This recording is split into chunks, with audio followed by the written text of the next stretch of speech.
14 তারিখের সম্মেলন বিএনপির সম্মেলন জিয়ার সনে সামনে 14 তারিখ সোমবার মুরব্বতলা থানার নিবাসী কাউন্সিল,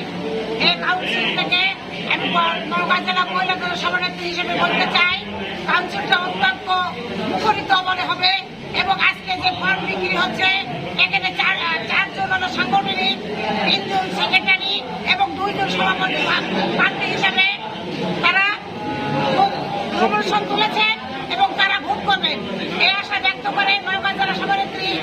সাবিনা বাইনুল বলি, আমি চাই 14 তারিখে কাউন্সিলটা অত্যন্ত মুখরিত ভাবে হোক এবং সবাই আসুক, কাউন্সিল সুন্দরভাবে সুসংগঠিতভাবে হোক, এটাই বলে আমার কথা আমি শেষ করছি। আসসালামু আলাইকুম। 14 তারিখের সম্মেলন বিএনপির সম্মেলন প্রতিদল থানা বিএনপির সম্মেলন তারেক রহমানের সম্মেলন খালেদা জিয়ার সম্মেলন